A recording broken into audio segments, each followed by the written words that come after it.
नमस्कार दोस्तों, मैं मुकेश और आज मैं एक बार फिर से आपको उन डॉक्टर साहब के साथ पास में लेके आ गया हूं। डॉक्टर कृष्णा पाटिल जो विश्व के प्रसिद्ध नेफ्रोलॉजिस्ट हैं और जिन्होंने किडनी को लेकर के अलग अलग तरह की खोज की है और दुनिया के सामने उनको डिलीवर किया है। और बड़े सौभाग्यशाली आप लोग भी हैं कि डॉक्टर साहब का जो वीडियो हमने पोस्ट किया था जो मिलियंस में पहुंच चुका है और बहुत सारे पेशेंट्स को उससे बड़ा फायदा हुआ है। तो आज एक बार फिर से किडनी से जुड़ी जो बीमारियां कोरोना के बाद में देश में नया घर करने लग गई हैं उनको लेकर के डॉक्टर साहब से बात करेंगे। साथ ही पिछले जो वीडियो में जिन पेशेंट्स ने कमेंट्स किए थे वो सारी चीजें हम डिस्कस करने वाले हैं। डॉक्टर साहब हमारे साथ में मौजूद हैं। डॉक्टर साहब बहुत बहुत स्वागत है इंडिलिक्स के ऊपर आपका। धन्यवाद मुकेश जी। और पिछले वीडियो को आप सबने इतना लाइक किया, इतना सराहा, उसके लिए आप सबका भी बहुत धन्यवाद। और भी जो भी प्रश्न सबके मन में उठ रहे होंगे किडनी के विकारों के बारे में, आज हम चेष्टा करेंगे कि उसके बारे में कुछ समाधान दे सकें। धन्यवाद। डॉक्टर साहब, कोरोना के बाद में बहुत ज्यादा तेजी से अब एक बार फिर से देश के अंदर किडनी जो है वो डैमेज लोगों की होना शुरू हो गई है। बड़े बड़े एक खबरें आ रही हैं बराबर। तो ऐसा क्या सिम्टम्स अभी कोरोना के बाद में या फिर वैसे जनरली किडनी देने लग जाती है जिससे लोग ये जान पाते हैं कि हाँ मुझे मेरे किडनी के अंदर प्रॉब्लम्स आना शुरू हो चुकी है? मुकेश जी, कोरोना के बाद कुछ चीजें तो हमने देखी नई जो हुई। कई लोग हमारे पास फंगल किडनी इन्फेक्शंस के साथ भी आए जो हम कोरोना के पहले उतना नहीं देखते थे। किडनी के इन्फेक्शंस की जो है मात्रा काफ़ी हद तक बढ़ी। हो सकता है बहुत सारे जो एंटीबायोटिक्स दिए गए कोरोना के टाइम में, पूरी दुनिया में इतना एंटीबायोटिक्स का यूज़ हुआ, इतना स्टीरॉइड्स का यूज़ हुआ, जो हमारे सराउंडिंग्स में जो पूरा बैक्टीरिया और फंगस का जो एक अलग दुनिया है जो हमारे आँखों को नहीं दिखती है, उस दुनिया में भी बहुत सारी उथल पुथल हो चुकी है और उसका असर हम पर भी पड़ने वाला है, जाहिर है कि होगा। तो हमने बहुत सारे फंगल यूरिन इन्फेक्शंस देखे जिसकी वजह से किडनी खराब होना वो भी देखा। और ये कोरोना के बाद बहुत सारे लोगों को हार्ट की प्रॉब्लम्स भी आई। वैसे ही किडनी की प्रॉब्लम्स में भी एक बढ़ने की मात्रा हमने देखी है। और जो अमेरिकन डेटा कहता है कि एडल्ट पॉपुलेशन में उनके 15% एडल्ट्स में उनके किडनी के कोई ना कोई लेवल की किडनी फेलियर है। और भारतीय जो डेटा है, एक सीक करके एक स्टडी हुई थी, सर्वेलेंस हुआ था कि हमारे देश में एडल्ट पॉपुलेशन में कितने परसेंट लोगों में किडनी प्रॉब्लम हैं। तो उनके हिसाब से 17% इंडियन एडल्ट पॉपुलेशन में किसी न किसी लेवल की किडनी की प्रॉब्लम है। तो ये बहुत कॉमन हो रहा है किडनी के विकार। और जो लक्षण हैं किडनी के विकार के, वो अनफॉर्चुनेटली किडनी में बहुत रिजर्व है। जैसे मैं अपने पेशेंट्स को बोलता हूँ कि आपकी बाइक का अगर पेट्रोल खत्म हो जाए तो आप उसको रिजर्व में डाल के चला सकते हो और बिल्कुल पहले जैसे दौड़ रही थी गाड़ी वैसे ही दौड़ेगी। पर जब रिजर्व खत्म हो जाएगा तब गाड़ी बंद पड़ जाएगी। वैसे ही किडनी में जो है, जैसे 2 किडनी है, आप एक किडनी निकाल के किसी को दान कर दो, आपका फिर भी नॉर्मल लाइफ चलता रहेगा, आपको पता भी नहीं चलेगा। 50% फंक्शन चले जाने पर भी सिम्टम्स नहीं आते हैं। तो ये है कि बहुत रिजर्व रहने के कारण सिम्टम्स बहुत लेट आते हैं। तो हमारा कहना ये होता है कि जो एट रिस्क पॉपुलेशन है, जो मोटापे से ग्रस्त हैं, जिन्हें शुगर है, बीपी है, कोई भी क्रॉनिक डिसीज है या आर्थराइटिस है, पेन किलर्स ले रहे हैं, माइग्रेन है, पेन किलर्स ले रहे हैं, हार्ट की, लंग्स की, लीवर की, कोई भी क्रॉनिक बीमारी या कोई भी नशा करते हैं, स्मोकिंग कर रहे हैं, अल्कोहल ले रहे हैं, जो ये एट रिस्क पॉपुलेशन है, उनमें जो है साल में एक बार कम से कम स्क्रीन करना चाहिए किडनी प्रॉब्लम के लिए, क्योंकि आपको पता भी नहीं चलेगा कि कब किडनी प्रॉब्लम की शुरुआत हो गई। अब जब लक्षण देने लगती है किडनी, तब जो लक्षण हैं, जो उसके फंक्शन हैं, वो जब अफेक्ट होते हैं तो वो सिम्टम्स आने लगेंगे। पानी को बाहर फेंकना है, नमक को बाहर फेंकना है पेशाब के जरिए, वो नहीं फेंक रही है, नमक जमा हो रहा है, बीपी बढ़ेगा। पानी जमा हो रहा है, पैरों में सूजन आने लगेगी, चेहरे पे सूजन आने लगेगी।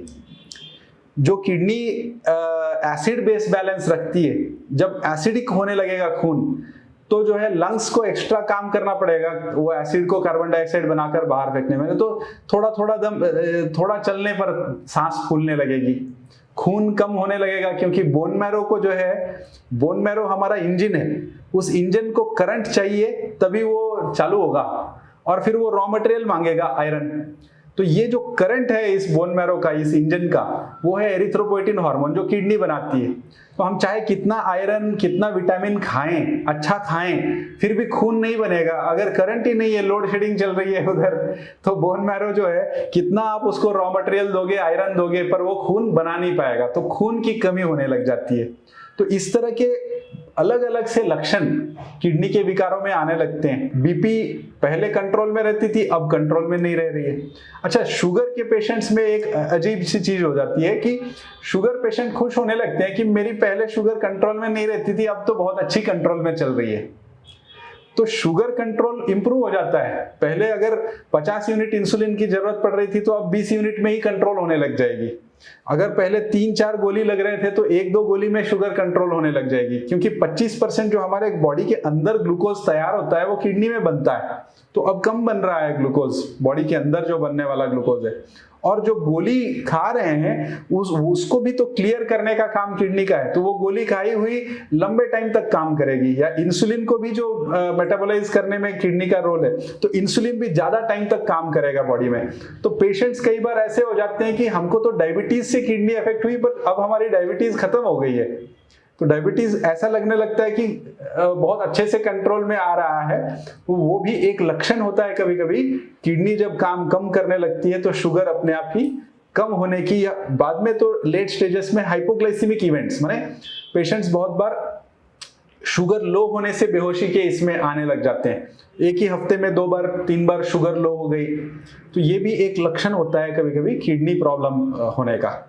तो इस तरह से बहुत सारे लक्षण हैं, बट सबसे कॉमन लक्षण जो हैं वो है पैरों में सूजन आना, चेहरे पर सूजन आना, सांस फूलना, भूख न लगना, कमजोरी, थकान, खून की कमी, बीपी कंट्रोल में नहीं रहना, शुगर बार बार लो होने के लक्षण दिखना।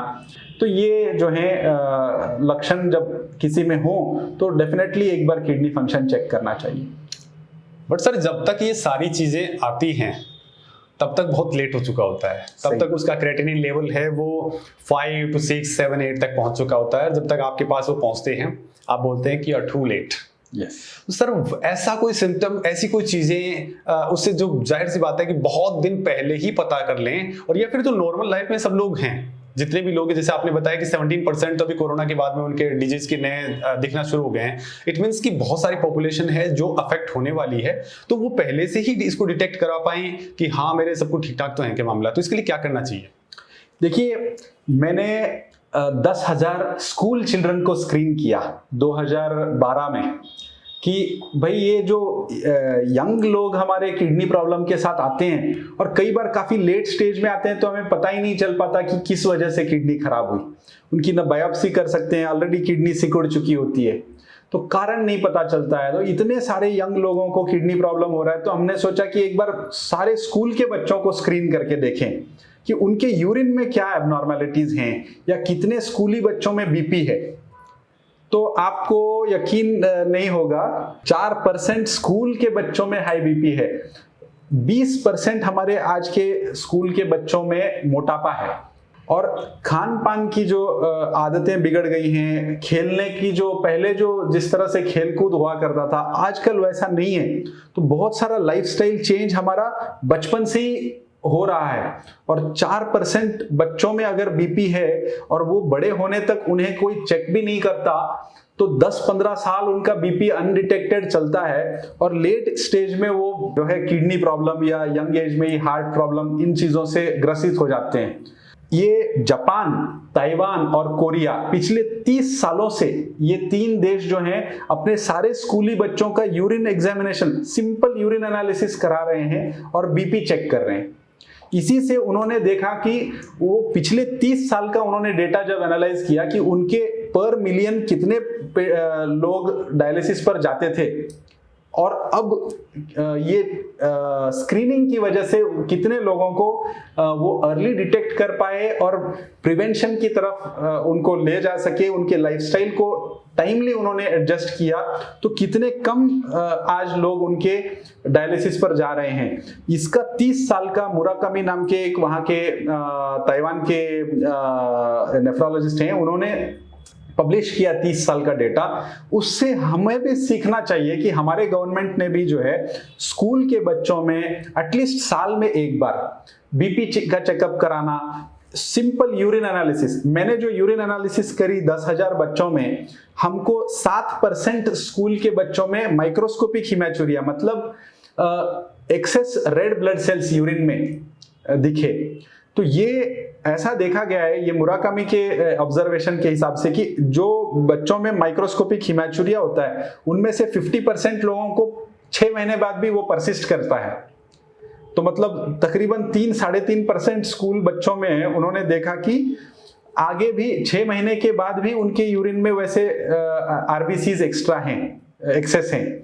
तो उनमें अगर बायोप्सी करके देखी गई तो 50% उनमें से लोगों को आईजीए नेफ्रोपैथी नाम की बीमारी किडनी की पाई गई। आईजीए नेफ्रोपैथी कई बार बहुत ही साइलेंट तरीके से किडनी को अफेक्ट करती है और बहुत सालों तक समझ में भी नहीं आता, और ये काफी कॉमन है एशियन पॉपुलेशन में। जापान में तो वो जल्दी स्क्रीन करते हैं, इसलिए उनके पॉपुलेशन में आईजीए नेफ्रोपैथी बहुत है ऐसा जान पड़ता है, पर इंडियन पॉपुलेशन में भी आईजीए नेफ्रोपैथी काफी ज्यादा है। तो ये बहुत सारी चीजें जो है मिस हो जाती हैं। तो मेरा तो ये सुझाव है कि किडनी डिसीज की तरफ से हमें बचपन से ही सतर्क होने की जरूरत है। अगर 4% स्कूल के बच्चों में बीपी है, आप देखिए वो बड़े होने तक उनको क्या क्या प्रॉब्लम्स हो सकते हैं। और ये अगर इसी तरह हमारा जीवन शैली अगर ऐसी ही रही तो आगे 4% का वो 6%, 8% होने लगे, तो ये हमारे फ्यूचर जनरेशन्स के ऊपर बहुत ये हेल्थ पर हमारा जो अगर राष्ट्रीय हमारी जो संपत्ति है, वो हमारा जो एसेट है, इतना बड़ा हेल्दी अगर पॉपुलेशन अगर हमारा होगा, यंग पॉपुलेशन, तो वो एक भारत के लिए इतना बड़ा एसेट बन सकता है। पर वही अगर इतना बड़ा यंग पॉपुलेशन इतनी सारी डिसीजेस के साथ अगर ग्रस्त होने लगेगा तो ये एसेट हमारा एक बहुत बड़ी लायबिलिटी बन सकती है। तो स्कूल बच्चों में से ही स्क्रीनिंग रखना, लाइफस्टाइल को चेंजेस, मोटापा वगैरह न आने देना, ये चीजें हमें अपने बचपन से ही शुरू करने की जरूरत है। डॉक्टर साहब ने जो चीजें बताई हैं वो देश की सरकार को, स्पेशली मोदी जी को इस बारे में काफी कुछ सोचने की दरकार है कि देश भर के अंदर एक ऐसा मूवमेंट चलाया जाए जिससे बच्चे अच्छे से डिटेक्ट कर पाए, उनके अंदर अर्ली जो सिम्टम्स होते हैं उनको। डॉक्टर साहब ये तो जैसे पोलियो के अगेंस्ट एक मुहिम की तरह जब छेड़ी गई तो पोलियो को पूरी तरह से निकाल उखाड़ फेंक दिया गया। उसी तरह से लाइफस्टाइल डिसऑर्डर्स जो है, हार्ट डिसीज है, किडनी डिसीज है, डायबिटीज है, मोटापा है, इनके लिए भी आज हमें उसी तरह से वॉर फुटिंग पर बचपन से ही एजुकेशनल लेवल से हमें शुरू करना होगा कि लोगों को एजुकेट करना कि किडनी प्रॉब्लम्स कितने % पॉपुलेशन में हैं, उसे कैसे डिटेक्ट किया जाए। ये एक आज जरूरत है, पोलियो की मुहिम की तरह ही इसके ऊपर भी एक वॉर फुटिंग पर चला जाए। बिल्कुल डॉक्टर साहब, ये काफी अच्छा चीज है जो देश की सरकार को, डॉक्टर साहब का जो रिसर्च है या जो बाकी रिसर्च देश भर में हुए हैं उनके ऊपर बढ़ा जाए, क्योंकि ये बहुत मिलियंस या बिलियंस डॉलर का जो कारोबार है, बिलियन थाउजेंड्स ऑफ डॉलर्स का कारोबार है वर्ल्ड के अंदर, और भारत के अंदर भी शायद ये जो बीमारियां हैं उनसे इतना नुकसान हम लोगों को झेलना पड़ता है, तो उससे बचा जा सकता है। डॉक्टर साहब ये तो बात हुई अर्ली सिम्टम्स को लेकर के। अब पेशेंट आपके पास में आता है और फिर जाहिर सी बात है कि आप बहुत सारे उनसे टेस्ट करवाते हैं, दवा के उनका खर्चा करवा देते हैं और दवा की गोलियां देते हैं सर। तो सर इतनी गोलियों की दरकार क्यों पड़ती है, इतने टेस्ट की दरकार क्यों पड़ती है, क्या इसके पीछे रीजन है? क्या आप लोग, लगता है कि जो बहुत सारे डॉक्टर्स ऐसे होते हैं जिनको कमीशन कहीं ना कहीं बन रहा होता है, तो क्या ऐसा रीजन है इसके पीछे ज्यादा या फिर कोई और वजह है? देखिए, एक किडनी पेशेंट सिर्फ किडनी का पेशेंट नहीं होता जनरली, वो उसके साथ शुगर होती है, उसके साथ बीपी होती है, उसके साथ कई बार हार्ट प्रॉब्लम भी आ जाती है। ये देखा गया कि किडनी के पेशेंट्स में जब यूरिन में माइक्रोएल्बुमिन लीक होना चालू हो जाता है, शुरुआत की किडनी का जो प्रॉब्लम होता है उसी में भी 4 गुना हार्ट के इश्यूज बढ़ जाते हैं। तो ये एक पैकेज की तरह आ जाता है किडनी प्रॉब्लम। तो शुगर, बीपी, हार्ट डिसीज, ये सब एक साथ उभर के आते हैं बहुत बार। ये इन पेशेंट्स का जो है किडनी प्रॉब्लम प्रोग्रेस होने से रोकने के लिए हमें क्या क्या करना पड़ता है। उनका शुगर HbA1c जो है माने 3 महीने का एवरेज शुगर कंट्रोल जो दिखाने वाला टेस्ट है वो हमें 7% के नीचे रखना पड़ता है। मैं अपने पेशेंट्स को बोलता हूं, देखिए शुगर जो है, जैसे आप लोहे को पानी में डुबो के रखिए, क्या हो जाएगा, जंग लग जाएगा। वैसे ही हमारा शरीर शुगर को एक लेवल से कम रखने में, खून में शुगर को एक लेवल से कम क्यों रखना चाहता है, उससे ज्यादा रहेगा तो वो अपने ऑर्गन्स को जंग लगाएगा। पैर सड़ने लगते हैं, पैर काटने पड़ जाते हैं, किडनी के फिल्टर सड़ने लगते हैं, आंख का पर्दा सड़ने लगता है। तो ये जो सड़न है ये ग्लाइकोसाइलेशन रिएक्शन से होती है। तो ये HbA1c जो ब्लड टेस्ट है, ग्लाइकोसाइलेटेड हीमोग्लोबिन, खून में हमारे हीमोग्लोबिन को कितना जंग लगा है ग्लूकोज की वजह से, वो देखने की टेस्ट है। तो अगर 7% से ज्यादा जंग लग रहा है मतलब वो बाकी ऑर्गन्स को भी जंग लगाएगा। तो हम ये देखते हैं कि HbA1c को 7% के नीचे रखा जाए। फिर हम देखते हैं कि बीपी का जो है कंट्रोल, प्रेशर अगर ज्यादा प्रेशर से घुसेगा किडनी के अंदर तो वो जो 10 लाख फिल्टर हैं अंदर, उन पे हाई प्रेशर से घुसेगा ब्लड, उन फिल्टर्स को डैमेज करेगा, ज्यादा प्रोटीन लीक होगा, फास्ट प्रोग्रेस करेगा। बीपी कंट्रोल दूसरा टारगेट होता है। तीसरा टारगेट हमारा होता है कि यूरिन में प्रोटीन लीक कम किया जाए। ये जब फिल्टर्स डैमेज होने लगते हैं, 10 में से अगर 3 फिल्टर खराब हो गए, बाकी 7 पे वर्कलोड ज्यादा पड़ता है, तो वो ज्यादा काम करने के इसमें तन जाते हैं, फिल्टर लीक होने लग जाते हैं। तो क्रिएटिनिन अभी बढ़ा हुआ नहीं होता पर प्रोटीन लीक शुरू हो जाता है। तो हम लोग यूरिन में प्रोटीन लीक कितनी हो रही है वो देखते हैं और उसके बेसिस पर भाई ये कितना फास्ट आगे प्रोग्रेस कर सकता है, हम यूरिन प्रोटीन लीक को कम कैसे करें, उसकी तरफ से दवाइयां देते हैं। तो शुगर की दवाइयां हुई, बीपी की दवाइयां हुई, पेशाब में प्रोटीन लीक कम करने की तरफ से दवाइयां हुई ताकि वो फिल्टर जल्दी ना फटे। अब किडनी के जो अलग अलग काम हैं, बहुत सारे काम करती है किडनी एक मामूली फिल्टर नहीं है। तो ये सारे जो एसिड बेस बैलेंस अगर इम्बैलेंस हो रहा है तो बाइकार्बोनेट की लेवल 24 तक मेंटेन करना। बाइकार्बोनेट जो है खून में एसिड को बैलेंस रखता है। अगर किडनी बाइकार्बोनेट कम बना रही है, खून एसिडिक हो जाएगा, तो ये एसिडिक खून को फिर उन फिल्टर्स पे वर्कलोड ज्यादा पड़ेगा उस एसिड को बाहर फेंकने का। तो इसको बैलेंस करना, बाइकार्बोनेट सप्लीमेंट की गोली देते हैं ताकि खून एसिडिक ना हो, उन फिल्टर्स का थोड़ा वर्कलोड शेयर हो जाए, वो जल्दी थक के खराब ना हो जाए, जल्दी खराब ना हो। यूरिक एसिड को 6 के नीचे मेंटेन करना होता है। हीमोग्लोबिन जो खून बनाने का भी किडनी का रोल है, एरिथ्रोपोइटिन हार्मोन, वो नहीं बना रही है किडनी, तो खून कम होगा, हीमोग्लोबिन कम होगा, तो जाहिर है सारे पुर्जों को ऑक्सीजन की जो रिक्वायरमेंट है बराबर से पहुंच नहीं पाएगी। हार्ट पे का लोड ज्यादा पड़ेगा, उसको ज्यादा पंप करना पड़ेगा उतना ही ऑक्सीजन सप्लाई करने के लिए, तो उसका हार्ट पे इफेक्ट पड़ेगा। गुर्दे को भी जो है हीमोग्लोबिन लो होने से सारे ही ऑर्गन्स डल काम करने लगेंगे, वैसे ही गुर्दा भी जल्दी थकने लगेगा। तो हीमोग्लोबिन को मेंटेन रखने के लिए फिर एरिथ्रोपोइटिन की सप्लीमेंट देनी पड़ती है। जैसे डायबिटीज में जो लोग इंसुलिन नहीं बना पाते हैं वो लोग इंसुलिन लेते हैं, वैसे ही जब किडनी एरिथ्रोपोइटिन नहीं बनाने से उनका खून ही नहीं बन पा रहा बॉडी में, उनको एरिथ्रोपोइटिन बाहर से देना पड़ता है। तो इस तरह से बहुत सारे किडनी के फंक्शंस हैं। इसलिए जब सारे फंक्शंस अफेक्ट होने लगते हैं तो कौन सा फंक्शन कितना इम्बैलेंस हुआ है और उसको कितना सपोर्ट देने की जरूरत है, उसको एसेस करना और उसे उस मात्रा में सपोर्ट देना ताकि वो फिल्टर्स जिन पे वर्कलोड ज्यादा पड़ा है। मैं पेशेंट्स को एक सिंपल एग्जांपल देता हूं कि आपके घर में अगर 10 नौकर हैं, उसमें से 6-7 नौकर अगर रिजाइन करके छोड़ के चले गए तो बचे जो 3-4 नौकर हैं उनके ऊपर तो पूरा वर्कलोड, भारी वर्कलोड पड़ेगा, तो वो बहुत किरकिरी करना शुरू करेंगे। तो आपको क्या करना है कि भाई मैं तेरा थोड़ा हाथ बटाता हूं, मैं भी थोड़ा सा काम तेरा वर्कलोड शेयर कर लूं, तू जल्दी तू मुझे छोड़ के मत जाना। तो हमारा रोल क्या है इसमें कि इनका क्या क्या वर्क इम्बैलेंस हो रहा है उसे आइडेंटिफाई करने के टेस्ट करना, उन इम्बैलेंसेस को जो है सपोर्ट देना। मैं बोलता हूं पेशेंट्स को, अगर 50 किलो वजन एक आदमी लेकर खड़ा हो जाए तो जल्दी थक जाएगा, वही 3-4 और लोग लाकर आप उसको जरा सपोर्ट दे दो, वो ज्यादा देर तक खड़ा हो जाएगा। वैसे ही ये जो बचे हुए 3-4 फिल्टर हैं 10 में से, उनका थोड़ा हाथ बटा लो, वो ज्यादा दिन तक काम करेंगे, जल्दी थक के खराब नहीं हो जाएंगे। तो इस वजह से कई बार हमारे किडनी पेशेंट्स को जो है हम देखते हैं कि हर 3 महीने में हमको उनका ये टारगेट्स अचीव किए या नहीं, प्रोटीन लीक कम हुआ नहीं, हीमोग्लोबिन मेंटेन हुआ नहीं, sugar control, BP control, uric acid, bicarbonate, calcium, phosphorus. हड्डियों का भी हेल्थ किडनी पर डिपेंड करता है।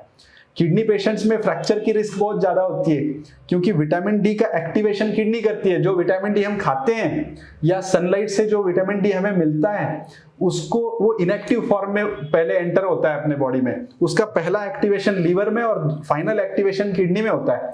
तब वो जब नहीं हो रहा है तो विटामिन डी कम होने से खून में कैल्शियम एब्जॉर्ब, हम जो खा रहे हैं कैल्शियम, वो एब्जॉर्ब नहीं होता। तो खून की कैल्शियम की कमी होने पर बॉडी समझती है कि अरे खून में तो कैल्शियम को नॉर्मल मेंटेन रखना पड़ता है, क्योंकि हार्ट का वगैरह फंक्शन उस पे है। तो बॉडी क्या करती है, तिजोरी खोलती है। स्टोर हाउस जो है कैल्शियम का वो है हड्डी। तो पीटीएच पैराथायराइड ग्लैंड होती है, वो एक्स्ट्रा पैराथायराइड हार्मोन बनाना शुरू कर देती है। वो पैराथायराइड जो है चाबी है तिजोरी की, वो पीटीएच बढ़ेगा, वो हड्डियों का ताला खोलेगा, उधर से कैल्शियम ला के खून में मेंटेन करेगा। तो हम वो पीटीएच की लेवल भी हर 3 से 6 महीने पर देखते हैं कि भाई किसी का पीटीएच बढ़ रहा है, मतलब उसके हड्डियां गल रहे हैं। उसका जो कैल्शियम खून में नॉर्मल दिख रहा है वो उसका खाया हुआ कैल्शियम नहीं है, वो उसके हड्डियों से आ रहा हुआ कैल्शियम है।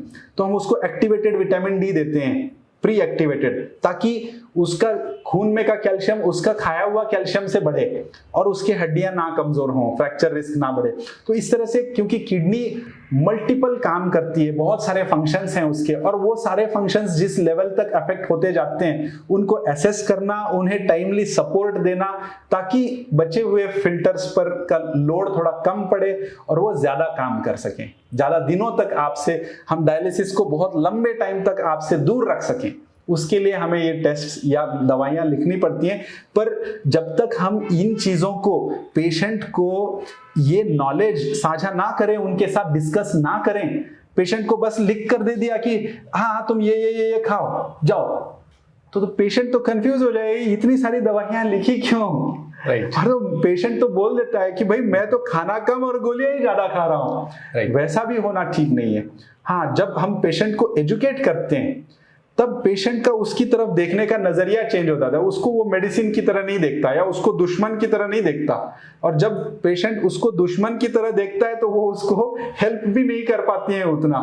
उल्टा वो पेशेंट का कंप्लायंस भी अच्छा नहीं होता। वही जब हमारा पेशेंट एजुकेशन का इतना रोल है कि जब हम पेशेंट को समझाते हैं कि देखिए आपका पीटीएच बढ़ा हुआ है, इसका मतलब ये है, हाँ आपको जो बार बार कमर दर्द वगैरह हो रहे हैं, आपकी हड्डियां गल रही हैं, इसकी वजह से गल रही हैं, और आपको जो है किडनी विटामिन डी को एक्टिवेट नहीं कर पा रही है, देखिए ये लेवल इस तरह से है, आपको कुछ दिनों के लिए एक्टिवेटेड विटामिन डी लेकर पीटीएच को नॉर्मल कर लेना है, तब आप जो है आपका ये पेन्स कम हो जाएंगे। जब वो खुद से देखेगा पेशेंट कि हाँ भाई ये क्यों दिया गया है, इसका मेरे से क्या संबंध है, तब वो उन्हें फ्रेंड्स की तरह देखने लगेगा।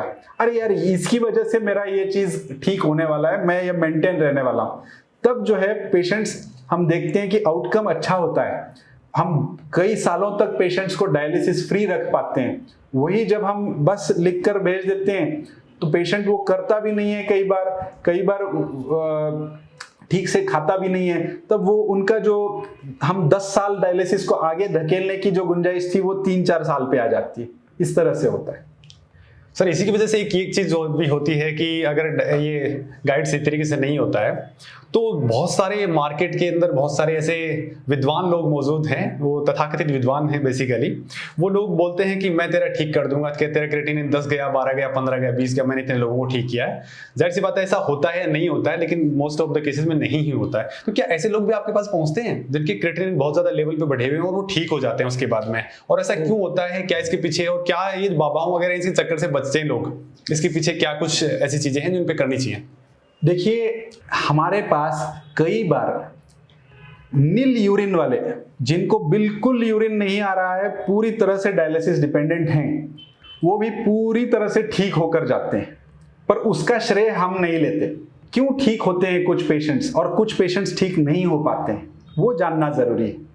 अब ऐसा कई लोग होते हैं जो पेशेंट्स जो हमारे पास से ठीक होकर जाते हैं, वो दूसरे पेशेंट्स को भेजते हैं कि डॉक्टर साहब ने तो मेरा डायलिसिस बंद करा दिया, डॉक्टर साहब ने, बहुत अच्छे डॉक्टर साहब हैं, वो आपकी किडनी ठीक कर देंगे, ऐसा बोल के पेशेंट्स हमारे पास आते हैं कि डॉक्टर साहब आपने तो उनकी किडनी ठीक कर दी, हमारी भी ठीक कर दीजिए।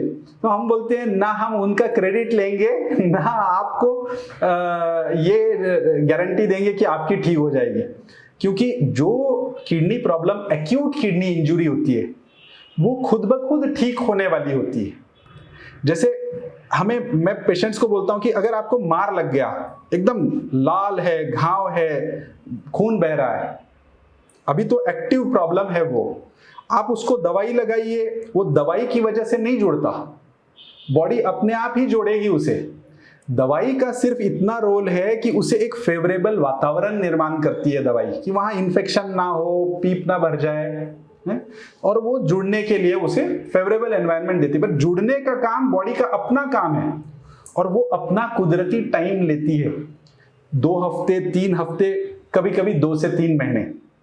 उसी तरह जब अचानक किडनी खराब होती है, उसके पीछे कोई ना कोई कारण होता है, उस कारण को आइडेंटिफाई करना हमारा काम है, उस कारण को का निवारण करना हमारा काम है, और फिर वो किडनी का ठीक होना उसका अपना काम है, बॉडी का अपना हीलिंग पोटेंशियल है जिससे वो ठीक हो जाती है।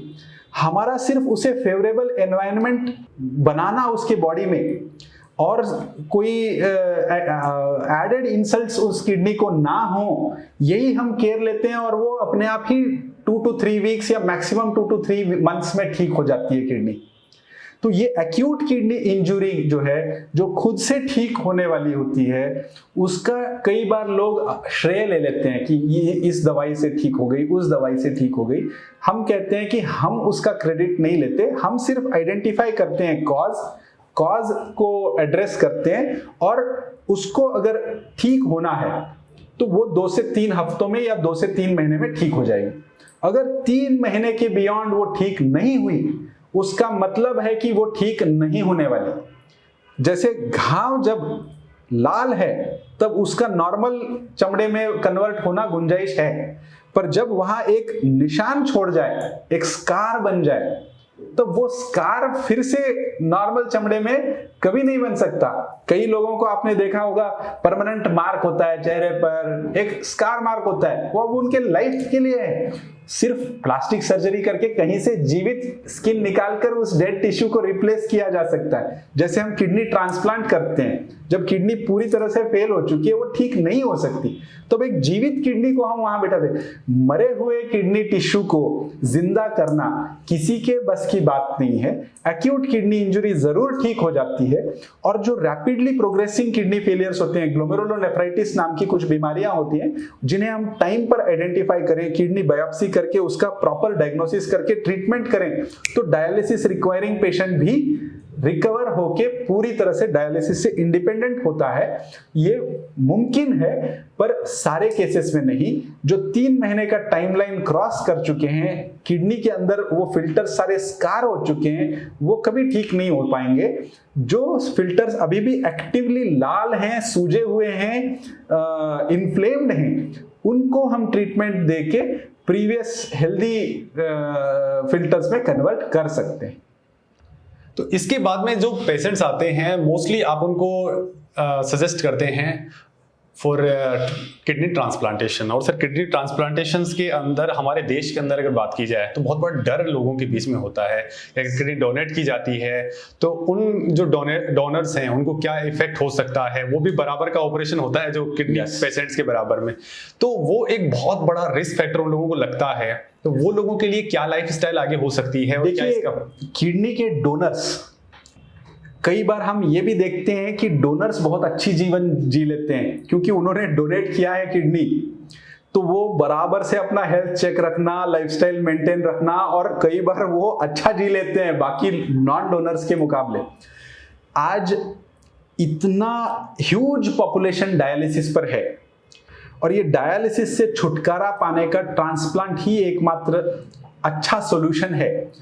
यहां तक कि पूरी तरह से नॉर्मल लाइफ के जैसा भी कई लोग पहुंच जाते हैं। मेरे आई स्पेशलिस्ट हमारे टीचर थे, उनका 35 साल की उम्र में वो डायलिसिस पर आए, उनकी मदर ने किडनी डोनेट करी, और आज वो 65 इयर्स के हैं। 2005 में उन्होंने ट्रांसप्लांट के बाद, उनका खुद का ट्रांसप्लांट होने के बाद 1 लाख आई ऑपरेशंस, कैटरैक्ट सर्जरीज का उन्होंने गिनीज वर्ल्ड रिकॉर्ड बनाया। इतना रोज 30 से 40 कैटरैक्ट सर्जरीज वो करते थे, और ग्रांट मेडिकल कॉलेज जे हॉस्पिटल मुंबई के वो डीन बने, गवर्नमेंट का सबसे अपेक्स हॉस्पिटल जो है मुंबई का, उसका डीन, मतलब इतना हेक्टिक जॉब है वो तक उन्होंने बहुत सक्सेसफुली निभाया और फिर डीएमईआर माने मेडिकल एजुकेशन एंड रिसर्च के डायरेक्टर के तरह वो रिटायर हुए। तो एक आदमी जिसका ट्रांसप्लांट हुआ है वो यहां तक इतना लेवल तक एक्टिव रह सकता है कि लाखों सर्जरीज ट्रांसप्लांट के बाद कर सकता है आदमी, यहां तक वो जा सकता है। बट ये सबके लिए ऐसा ही होगा ये जरूरी नहीं है। तो हम जो बताते हैं, जो दुनिया भर का जो ट्रांसप्लांट्स का डेटा है, तो स्टैटिस्टिक्स कहता है कि पहले 1 साल के अंदर ट्रांसप्लांट के बाद 5% लोगों की किडनी किसी ना किसी वजह से खराब हो जाती है, चाहे वो रिजेक्शन हो, इन्फेक्शंस हो, या बेसिक डिसीज जो पहले की किडनी को खराब किया वो रिकर कर गया हो। तो अनेक कारण हो सकते हैं, पर 5% लोगों का विद इन 1 ईयर खराब हो जाता है। और 10 से 15% लोगों का जो है, ये मैं लिविंग डोनर्स की बात कर रहा हूं, 10 से 15% लोगों का विद इन नेक्स्ट 5 ईयर्स खराब होता है। कई बार पेशेंट्स अब नॉर्मल लाइफ चल रही है, थोड़ा नेग्लिजेंट हो जाते हैं, गोलियां टाइम पर नहीं खाते हैं, तो रिजेक्शन कभी भी आ सकता है। ट्रांसप्लांट के बाद लाइफ लॉन्ग इम्यूनोसप्रेसिव मेडिसिन खाने पड़ते हैं ताकि वो रिजेक्शन ना हो। पर जब लापरवाही चालू हुई, बस रिजेक्शन होके ग्राफ्ट जा सकता है। तो 10-15% लोगों की जो है विद इन 5 ईयर्स ग्राफ्ट खराब हो जाती है, और 25 से 30% लोगों का ग्राफ्ट 10 साल पर खराब हो जाता है। तो इसका अगर दूसरा भाग देखा जाए कि 70% लोगों की किडनी, ऑलमोस्ट 65 to 70% लोगों की किडनी 10 साल के बाद भी फंक्शनिंग होती है और वो नियर नॉर्मल लाइफ जी पाते हैं। तो ट्रांसप्लांट में ये पोटेंशियल है कि वो आपको डायलिसिस, जो आपको हफ्ते में 2 बार 3 बार हॉस्पिटल जाना पड़ता है, खून की सफाई करनी पड़ती है, तो इससे आपको छुटकारा दिला सकता है। तो ये डोनेशन जो है, किडनी डोनेशन, ये एक बहुत बड़ा डोनेशन है, बहुत बड़ा दान है, एक जीवन दान है उस किडनी पेशेंट के लिए। और डोनेशन हम समझते हैं कि एनकरेज करना चाहिए, खास करके ब्रेन डेड जो पेशेंट्स होते हैं। आज इतने लोग हमारे डायलिसिस पर अपना जीवन व्यतीत कर रहे हैं, वेटिंग में, बहुत बड़ी बड़ी 600-700 की वेटिंग लिस्ट है कैडेवर ट्रांसप्लांट के लिए। कई बार अपने दुर्भाग्यवश किसी एक्सीडेंट में यंग आदमी की ब्रेन डेथ हो जाती है, तो उनके ऑर्गन्स हम वेस्ट ना करें।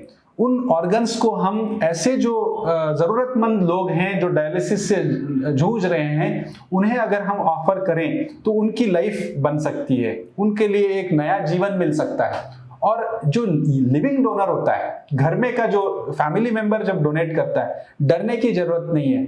आपके 25 से 30 अलग अलग टेस्ट किए जाते हैं डोनर के, कि उनकी पूरी फिटनेस देखी जाती है कि उन्हें फ्यूचर में प्रॉब्लम ना हो। तो ऐसा नहीं होना चाहिए कि इन्होंने डोनेट किया और फिर इनको डायलिसिस की जरूरत पड़ी। तो उस एंगल से 25 से 30 अलग अलग टेस्ट हर चीज के करके उनकी फिटनेस को पूरी तरह जांचने के बाद ही हम डोनर को पहले ही बोलते हैं, जो भी डोनेशन के लिए इमोशनल इसमें आगे आ जाता है कि मैं डोनेट करना चाहता हूं, हम उनको बोलते हैं कि लास्ट दिन तक भी आपकी कोई गारंटी नहीं है कि आपका लिया जाएगा किडनी। तो ये आपका किसी भी लेवल पे आपका कोई भी प्रॉब्लम निकल आए तो हम आपको रिजेक्ट कर देंगे। तो ऐसा होता है कई बार कि मदर देना चाहती है पर नहीं लेते हैं उनका, क्योंकि वो खुद ही फिट नहीं है। तो जिन्हें शुगर है, जिन्हें बीपी के लिए मल्टीपल मेडिसिन लग रहे हैं, जिन्हें हार्ट इश्यूज हैं, ऐसे लोगों को या उनका खुद का ही किडनी फंक्शन में कुछ इश्यूज है, उनको हम बिल्कुल ही एनकरेज नहीं करते डोनेशन के लिए। और डोनर्स में ये देखा गया, स्टैटिस्टिक्स ये कहता है कि डोनर की डेथ की रिस्क क्या है, कि डोनर करने गया डोनेशन और उसकी डेथ हुई, ऐसा क्या कितना स्टैटिस्टिक्स है? 10,000 में 3। माने कोई भी एक ऑपरेशन है, तो ऑपरेशन में किसी को एनेस्थीसिया से रिस्क हो सकती है, किसी को सर्जरी में कोई ऊपर नीचे चीज हो सकती है। तो ये रिस्क कितना है? 10,000 में 3 death with in 1 year of donation, 10,000 में 3 ये स्टैटिस्टिक्स कहता है। और ये डोनर की खुद डायलिसिस पर जाने की कितनी रिस्क है? तो अगले 15 साल तक ये देखा गया है कि डोनेशन के बाद 15 साल तक उनकी रिस्क जनरल पॉपुलेशन के रिस्क के बराबर है उनमें, और नॉन डोनर में नेक्स्ट 15 इयर्स तक उतनी ही रिस्क होती है। 15 साल के बाद जो है ग्राफ थोड़ा चेंज होने लग जाता है, एक 5-10% का डिफरेंस आने लग जाता है 15 साल के बाद। तो स्टैटिस्टिक्स ये कहता है कि 1000 डोनर में 3 डोनर को जो है खुद को किडनी प्रॉब्लम आने की चांसेस होती है। तो डॉक्टर साहब, ये तो बात होगी किडनी ट्रांसप्लांट को लेकर के। अब जो लोग किडनी ट्रांसप्लांट करवाते हैं उनकी लाइफस्टाइल कैसी होनी चाहिए ताकि वो लोग एक हेल्दी लाइफ आगे बढ़ पाएं? जिन लोगों का जो लंबा एक्सपीरियंस रहा है उन्होंने कौन सी उनकी लाइफस्टाइल थी? देखिए, किडनी ट्रांसप्लांट में एक दूसरे किसी का अवयव हमारे बॉडी में आ रहा है, तो जाहिर सी बात है कि जो भी बाहर का चीज हमारे बॉडी के अंदर आता है, हमारी बॉडी नेचुरली उसको रिफ्यूज करने की कोशिश करती है। बाहर के, चाहे वो इन्फेक्शन हो या किसी और का ऑर्गन हो, हमारी इम्यून सिस्टम उससे लड़ती है, तो उसे कहते हैं रिजेक्शन। तो ये रिजेक्शन ना हो उसके लिए क्या किया जाता है कि हमारी इम्यूनिटी को थोड़ा सप्रेस किया जाता है। तो जब हम इम्यूनिटी को अपनी सप्रेस करते हैं, जैसे हमारी फौज को हमने बोल दिया कि आप थोड़ी देर के लिए साइड हो जाओ, तो हो सकता है कोई टेररिस्ट घुस जाए, तो इन्फेक्शन की रिस्क बढ़ जाती है। तो इन्फेक्शन से बचना, ये एक पहले 3 से 6 महीने में उनके लाइफस्टाइल का ये एक सबसे फर्स्ट एंगल ये होता है कि इन्फेक्शन से बचाया जाए, क्योंकि हम बहुत इम्यूनोसप्रेसिव, इम्यूनिटी को सप्रेस करने वाले मेडिसिन पहले 3 से 6 महीने में हाई डोज पे चलते हैं ट्रांसप्लांट के बाद। तो फर्स्ट 3 to 6 मंथ्स ज्यादा फोकस होता है, रिजेक्शन ना हो उसके लिए इम्यूनिटी सप्रेसिंग मेडिसिन का डोज तोल माप के दिया जाए और उस पर नजर रखी जाए। और दूसरा चीज होता है कि लाइफस्टाइल ऐसे रखें कि इन्फेक्शन ना हो। तो कच्ची चीजें मत खाइए, सब अच्छा से पका हुआ उबला हुआ यही चीज खाइए, पानी सेफ सोर्स रखिए, बाहर पब्लिक में जाते समय मास्क यूज करिए, फर्स्ट 2-3 महीने ज्यादा पब्लिक गैदरिंग वगैरह अवॉइड करिए। तो लाइफस्टाइल में हमारा फोकस उस तरफ होता है पहले 3-4 महीनों में। बाद में जो है 6 महीना 1 साल के बाद फिर हमारा फोकस होता है कि 1 साल के बाद तो इन्फेक्शन की रिस्क जनरल पॉपुलेशन की जितनी हो जाती है, पर जो स्टीरॉइड चल रहा है, टेक्रोलिमस चल रहा है, इन चीजों से जो है शुगर आने की रिस्क बढ़ती है, इन चीजों से मोटापे की रिस्क बढ़ती है। तो लाइफस्टाइल हेल्दी रखना, जो जनरल पॉपुलेशन, बाहर पब्लिक में जाते समय मास्क यूज करिए, फर्स्ट 2-3 महीने ज्यादा पब्लिक गैदरिंग वगैरह अवॉइड करिए।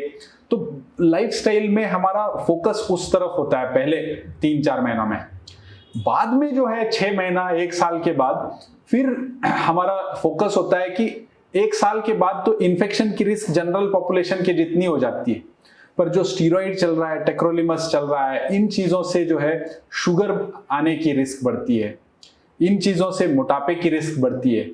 तो लाइफस्टाइल हेल्दी रखना, जो जनरल पॉपुलेशन के लिए जितना जरूरी है, ट्रांसप्लांट के बाद भी उतना ही जरूरी है कि वो मोटापा ना आने दें, अपने डाइट को अच्छा हेल्दी डाइट मेंटेन रखें ताकि मोटापा ना हो, शुगर ना बढ़े, बीपी ना बढ़े, नमकीन बाहर की चीजें खाना, वो सब उनके लिए लाइफ लॉन्ग ही वर्जित होती हैं ट्रांसप्लांट पेशेंट्स के लिए।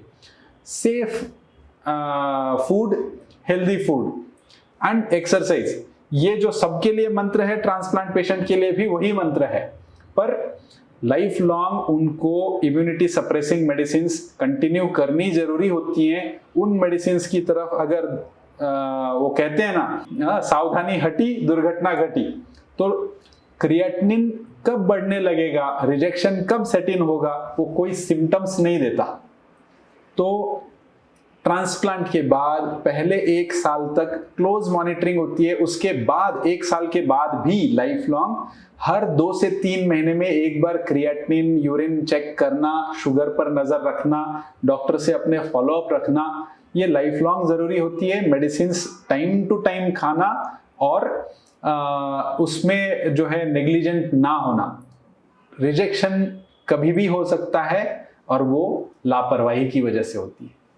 सर, ये तो बात हो गई उस लाइफस्टाइल जो आफ्टर ट्रांसप्लांट है, बट किडनी डिजीज आने के बाद में जो लोगों ने कि अक्सर शायद आपसे सवाल भी पूछते होंगे कि मुझे क्या खाना चाहिए और क्या नहीं खाना चाहिए, क्योंकि सबसे ज्यादा फोकस, बड़ा फोकस इसी पे होता है। तो वास्तव में ऐसी क्या चीज है जो हमें करनी चाहिए, जो आप लोगों को सजेस्ट करते हैं? देखिए, हमारा किडनी जो है उसका काम है जहर को बाहर फेंकना, और हमारे बॉडी में जो जहर बनते हैं उसमें बहुत सारा रोल है। हम जो अंदर डाल रहे हैं उसको जो प्रोसेस करने के बाद जो जहर बनते हैं, तो ऐसे फूड जो ज्यादा जहर बनाएंगे, ज्यादा एसिड लोड बनाएंगे, ज्यादा नमकीन होंगे, जो किडनी पे के जो फिल्टर्स 10 के जगह 4 फिल्टर काम कर रहे हैं, उनका वर्कलोड और अपन बढ़ा देंगे, तो जो है वो जल्दी खराब हो जाएंगे। मैं पेशेंट्स को बोलता हूं, देखो भाई, अगर आपके घर में 10 नौकर की जगह 4 नौकर हैं और आप हर हफ्ते दावत कर रहे हो, बहुत सारे मेहमानों को घर बुला रहे हो, तो वो 4 नौकर बोलेंगे भाई ये मालिक तो बहुत खतरनाक है, पहले ही हम 10 लोग का काम हम 4 से करा रहा है,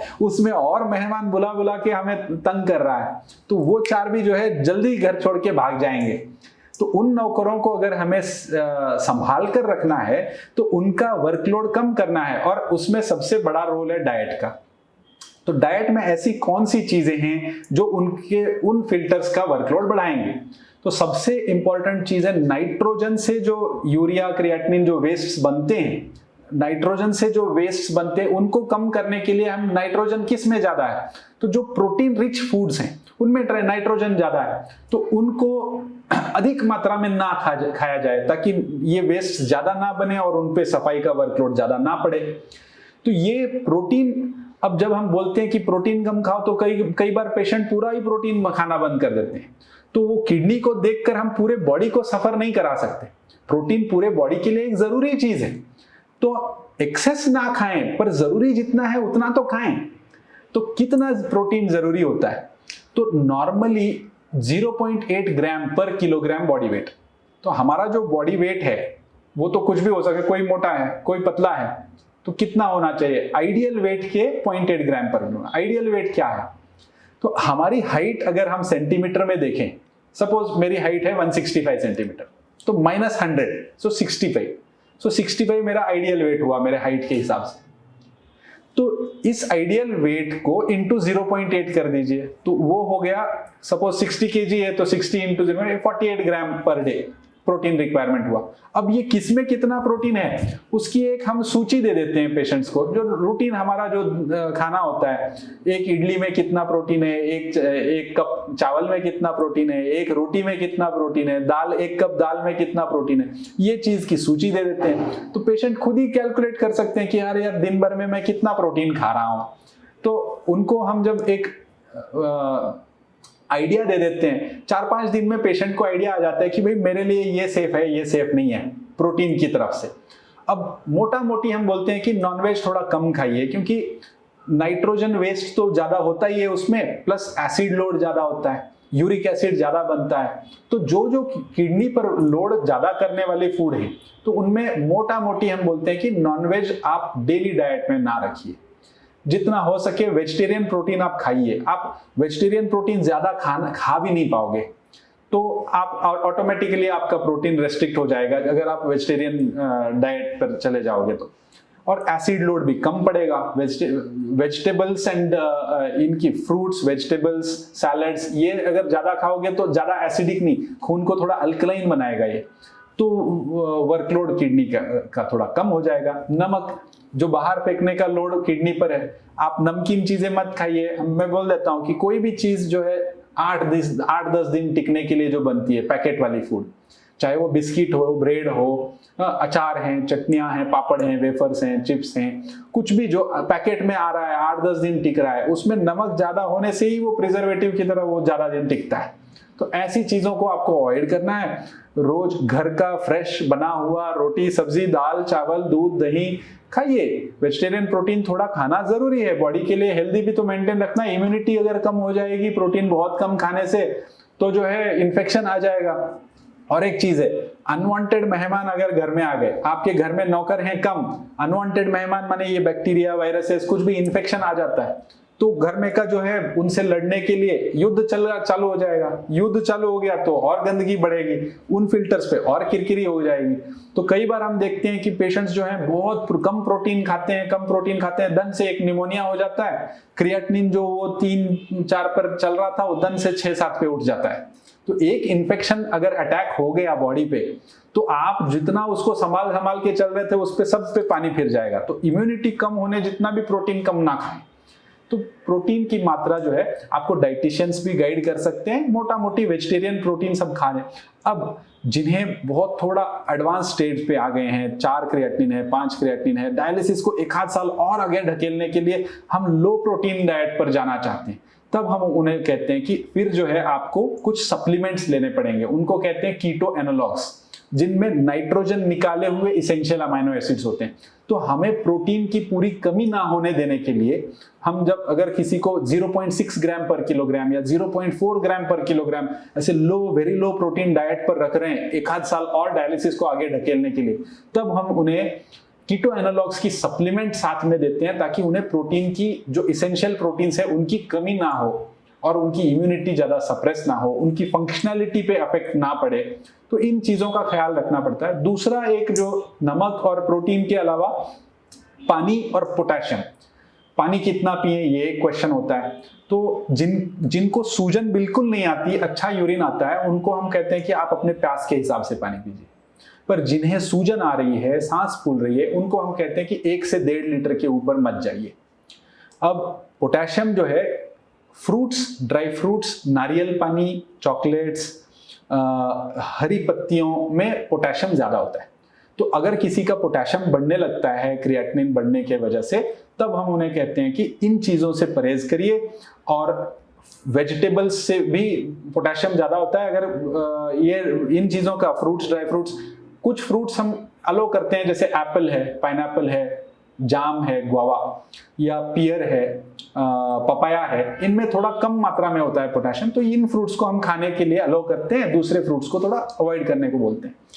वेजिटेबल्स को अगर फिर भी पोटेशियम बढ़ रहा है तो वेजिटेबल्स को लीचिंग नाम की पद्धति से कुक करना होता है कि वेजिटेबल्स को कट करें, गर्म पानी में 5 मिनट तक भिगो कर रखें और वो पानी डिस्कार्ड करके फिर उसके कुकिंग को लें। तो इससे उनमें की पोटेशियम कम हो जाती है। तो इस तरह से कुछ डाइटरी रेस्ट्रिक्शंस फॉलो करने पड़ते हैं किडनी पेशेंट्स को। डाइटिशियन आपको और अच्छी तरह से समझा सकते हैं। सर, किडनी बाकी सारी चीज़ों को लेकर के जो टेक्नोलॉजी है वो काफ़ी कुछ आ चुकी है। क्या आर्टिफिशियल किडनी आ चुकी है जिसके लेकर के बहुत कुछ मार्केट के अंदर चर्चाएं थी? दूसरा सर, इसके ट्रीटमेंट को लेकर के जैसे रोबोटिक्स की बात होती है और आर्टिफिशियल इंटेलिजेंस अभी मार्केट के अंदर बहुत ज़्यादा तेज़ी से स्प्रेड हुआ है और बहुत फ़ायदेमंद रहा है। तो इनका इस्तेमाल किस किस तरीके से इन टेक्नोलॉजीज का लेकर के करें? देखिए, टेक्नोलॉजी की एडवांसमेंट को हम बहुत वेलकम करते हैं। बहुत दिनों से, पिछले 2 दशकों से हम सुन रहे हैं कि वियरेबल आर्टिफिशियल किडनी, जो एक जैकेट की तरह, जो डायलिसिस है हॉस्पिटल जाके करने की जगह एक जैकेट की तरह लगा लिया, वो रिसाइकल कर रहा है पानी को और वही पानी जो है डायलिसिस के लिए वापस यूज हो रहा है। तो वियरेबल वैक कहते हैं वो, वियरेबल आर्टिफिशियल किडनी, वो उसके बारे में रिसर्च चल रही है। जीनो ट्रांसप्लांटेशन माने एनिमल्स से, क्योंकि ऑर्गन हमें ह्यूमन ऑर्गन्स की कमी है, तो एनिमल ऑर्गन ट्रांसप्लांट के ऊपर बहुत सारा रिसर्च चल रहा है। पर अभी भी कोई ऐसा ब्रेक थ्रू नहीं मिल पाया है कि जो हमें लार्ज नंबर ऑफ लोगों में हम उसे अप्लाई कर सकें। उस तरह से अभी भी डेवलपमेंट नहीं हुई।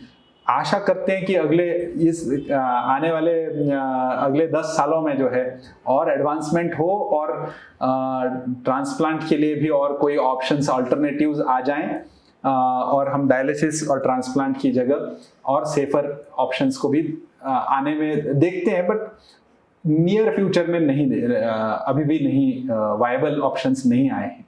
और आर्टिफिशियल इंटेलिजेंस जो है हर क्षेत्र में अब उसका जो है पदार्पण हो चुका है और वो इस फील्ड को भी छुएगा। अभी हम देख रहे हैं, जैसे डाइट के बारे में आप बता रहे थे कि क्या खाएं क्या ना खाएं, तो आज ऐसे एप्स बन सकते हैं जो आप अपनी थाली को स्कैन करो और वो बता देगा कि किसमें हाई पोटेशियम है और आपको एक हाई अलर्ट दे दे कि इस चीज को आप अवॉइड करिए, या आपकी इस थाली में आप कितना प्रोटीन खा रहे हो, तो अगली थाली में आप लंच में कितना आपने खाया, फिर डिनर में अरे नहीं आप आज का जो है प्रोटीन का रिक्वायरमेंट आप क्रॉस कर रहे हो और शायद अभी रात के इसमें आप ये दाल मत खाइए। ऐसे सजेशंस देने वाले एप्स जो हैं डेवलप होंगे। और ये जो ट्रैक करना होता है कि हमें सारे किडनी पेशेंट्स का किडनी डिसीज बहुत स्लो प्रोग्रेसिंग होती है, तो बहुत क्लोज फॉलो अप रहता है, 3 मंथली फॉलो करते हैं। तो उनके सारे जो रिकॉर्ड्स हैं वो एक ग्राफिकली पेशेंट को अगर वो एजुकेट करे ऐप कि हाँ आपका जो है पिछले साल GFR इतना था, अभी GFR ये है, आपके ये जो टारगेट्स थे अचीव नहीं हुए थे पिछले साल, इस वजह से इतना रैपिड जो है डेटोरेशन हुआ है, आप इन टारगेट्स को आप अभी जो है इस साल आप अचीव करिए ताकि अगले साल में आपका GFR इस रेट से ना डिक्लाइन हो। तो इस तरह के अलर्ट्स और हिंट्स देने वाले एप्स जो हैं हम खुद भी इन्वॉल्व हैं, ऐसे इसके डेवलपमेंट चल रही है। तो आर्टिफिशियल इंटेलिजेंस आगे हमारे किडनी डिसीज पेशेंट्स को डायलिसिस तक जाने से रोकने के लिए भी बहुत कारगर होने वाले हैं। और सर अभी भारत के अंदर किडनी के जो ट्रांसप्लांट के केसेस हैं और जो पेशेंट्स एक तरीके से स्पेशली हैं वो कम से कम उनको ज़रूरत पड़े, तो इसके लिए आप सर क्या कुछ कहना चाहिए?